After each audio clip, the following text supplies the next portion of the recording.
एक बार अकबर को बीरबल की चतुराई परखने की इच्छा हुई।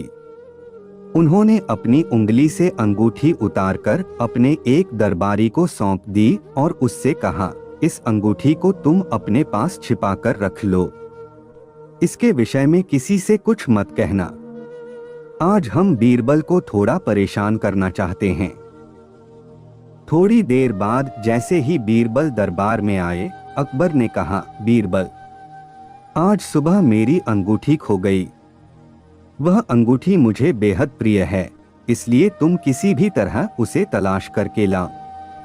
बीरबल ने अकबर से घुमा फिराकर अलग अलग ढंग से पूछा कि अंगूठी कहाँ गिरी, कहाँ रखी थी, वगैरह वगैरह पर बादशाह अकबर एक ही बात कहते रहे, मुझे याद नहीं, बस तुम मेरी अंगूठी खोजकर ला दो।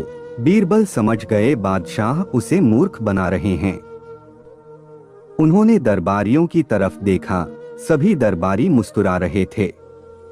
अब तो उन्हें पक्का शक हो गया कि उन्हें मूर्ख बनाया जा रहा है। वे बोले, ठीक है, मैं अभी आपकी अंगूठी खोज देता हूँ।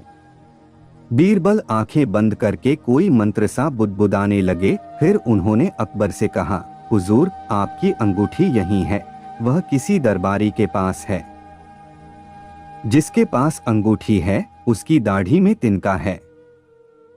जिसके पास अंगूठी थी वह दरबारी चौंक पड़ा और उसने फौरन अपनी दाढ़ी पर हाथ फेरा। उस समय बीरबल की नजर चारों तरफ घूम रही थी। बीरबल फौरन उस दरबारी के पास पहुंचे और उसका हाथ पकड़कर बोले, जहांपना, आपकी अंगूठी इन साहब के पास है, मेरी गुजारिश है कि इनकी तलाशी ली जाए। अकबर को तो यह मालूम था ही। अंगूठी खोजने के लिए बीरबल ने कौन सी युक्ति आजमाई थी, यह तो अकबर को मालूम नहीं हुआ, लेकिन बीरबल की चतुराई पर बादशाह खुश हो गए। शिक्षा समस्या के अनुसार ही उसका हल खोजने का तरीका होना चाहिए। इसके लिए लोगों के व्यवहार को पढ़ना सीखना चाहिए। मनोविज्ञान की थोड़ी सी जानकारी द्वारा तथा खोजने की कोशिश द्वारा आप अपनी कार्यशाला में दोषी व्यक्ति को ढूंढ सकते हैं। समस्या जितनी जटिल हो, उसे हल करने के लिए उतनी ही समझ होनी चाहिए। इस लायक बनने के लिए आपको लोगों के व्यवहार की समझ होनी चाहिए।